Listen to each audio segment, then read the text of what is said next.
السلام الله عليكم. اليوم نحكي لكم الجزء الثاني من القصة. العنوان ديالها الباب اللي كيتحل مع 3 الليل. المهم اللي باقي ما مفرجش في الجزء الاول مشي تفرج فيه، عادي جي تفرج في الجزء الثاني باش تفهم كلشي. دازت الايام والدار بقات خاويه، حتى النهار اللي جا واحد الراجل سميتو حمزه وشرا الدار بثمن رخيص بزاف. الجيران ديال الحومه حضروه، كيقولوا لي هاد الدار فيها شي حاجه ماشي مزيانه، ولكن حمزه ضحك وقال لهم هادشي خرافات. وفي الليله الاولى حمزه دخل وسكن عادي، كلشي كان عادي حتى وصلت 3 الليل. هو يتفكر بلي ما عندوش حتى شي باب محلول، ولكن الصوت جا من الغرفة اللي كانت ديال سلمى. قرب شوية وحل الباب، الضو كان شاعل ولكن الغرفة خاوية. غير حاجة وحدة كانت غريبة، هي الفراش كان محرك من بلاصتو بحال شي حد كان جالس فيه، ملقاهش كيف ما خلاه.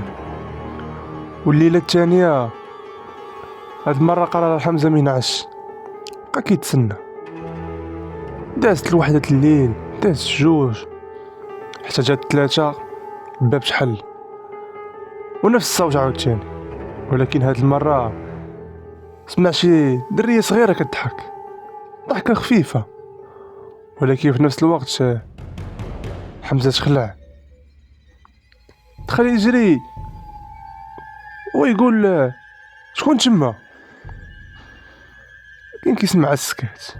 ومن بعد جاوباتو بصوت رقيق، قالت ليه رجعتي. والحقيقة المرعبة حمزة حار، شداتو الحيرة، قال شكون. الصوت جا موراه كتقول ليه نسيتيني.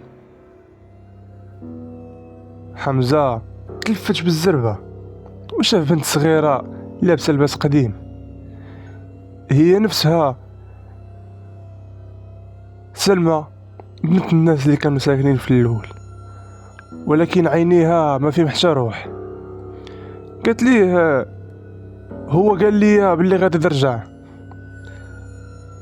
حمزة فسمع بحال هكاك رجع اللور وتخلع ولا كيتبعد، وقال له شكون هو.